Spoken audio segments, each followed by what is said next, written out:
आम्ही आरक्षणाला समर्थन देत असतो. सगळ्यात महत्त्वाची बाब म्हणजे महाराष्ट्र सरकारला उपवर्गीकरण काळाची गरज आहे.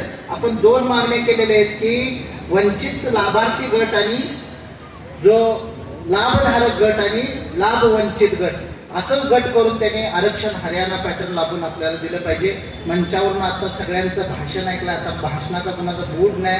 मला लास्टलाच का देतात मला कळत नाही. माझं जरा रक्त सळसळतं. सगळ्या नेत्यांना आमदार खासदार मंत्र्यांना मी पळवून सोडणारा माणूस आहे, पण मला लेट का देतात काही कळत नाही. पण 2 मिनिटातच संपवतो. आरक्षण हा आपल्या हक्काचा अधिकार आहे. आर्टिकल 14 नुसार भारतीय संविधानानं कायद्यापुढे सर्वांना समानता दिली असेल तर मागांना वेगळा नाही का हा प्रश्न घेऊन आपण मंत्रालयात जाणं काळाची गरज आहे. त्यांना प्रश्नाचं उत्तर विचारणं गरजेचं आहे. आर्टिकल 21 नुसार आम्हाला अभिव्यक्ती स्वातंत्र्य दिलं. त्या महाराष्ट्र सरकारनं आतापर्यंत आमचं मत कधी ऐकलं का?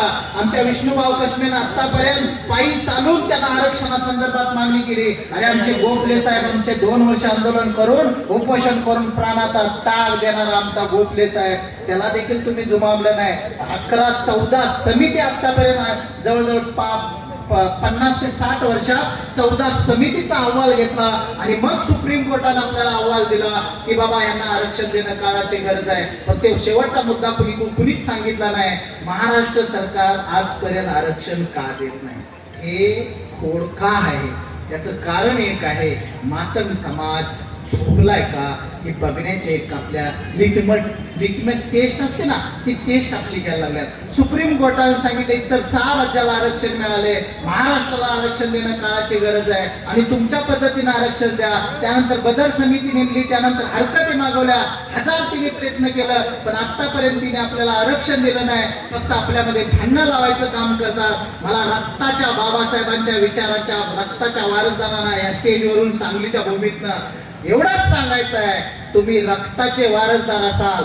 आमच्या विष्णुभाऊ कसबे असतील, आमच्या गोखले साहेब असतील, आमच्या सचिन साठे असतील, आमच्या सगळ्यांना तुम्ही आरक्षणाच्या दावणीला बांधलं, हात छट्या घालून आम्हाला दावणीला बांधलं. पण आमच्यातला पोचीराम कांबळे नामांतराच्या चळवळीत गेला, तो काय हातचड्डी घालून गेला नाही बाबांनो.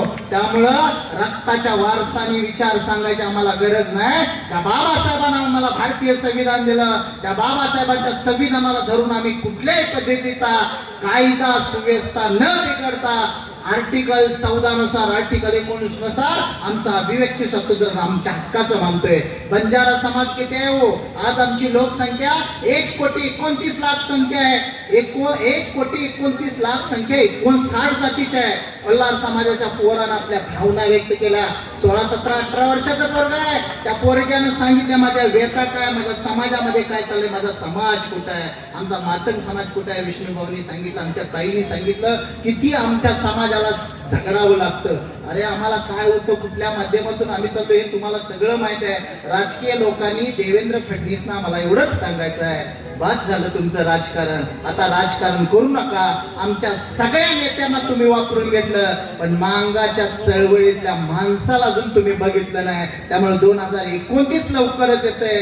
त्यामुळे तुम्ही लक्षात ठेवा, आमची मागणी रास्त आहे. कोर्टानं आम्हाला दिलंय, कोर्टानं दिलेलं त्याची अंमलबजावणी तुम्हाला करायचं आहे. जर तुम्ही तिची अंमलबजावणी केली नाही तर मांग तुम्हाला घेण्यात ठेवल्याशिवाय राहणार नाही.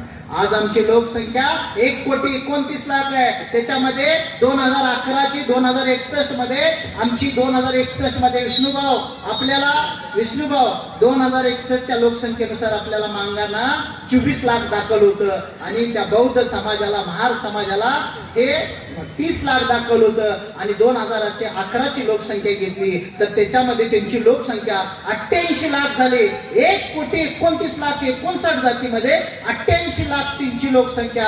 आम्ही मात्र 34 लाखावरच आहे. म्हणजे किती अफरातफर आमच्या बरोबर करता. आमच्या भोळेपणाचा फायदा घेऊ नका. आमच्या माईने सांगितलं आम्ही शिकलो नाही बाबा, अण्णाभाऊ आमचे शिकले नाहीत, आम्ही शिकलो नाही पण ढकलो नाही, आम्ही चुकीचं वागलो नाही, आम्ही गैरवापर केला नाही, आम्ही कुणाच्या दावणीला बांधलं गेलो नाही.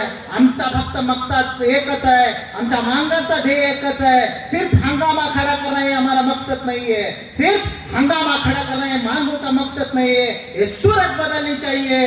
तेरे सीने में नहीं तो मेरे सीने में सही चिंगारी की आग जलनी चाहिए. भारतातला पहिला मांग असेल जो 59 जातीला आरक्षण मागतोय. अरे तुमच्यात काय हिंमत आहे? तुम्ही आम्हाला विरोध करता, आम्ही शिकलेला नाही म्हणता.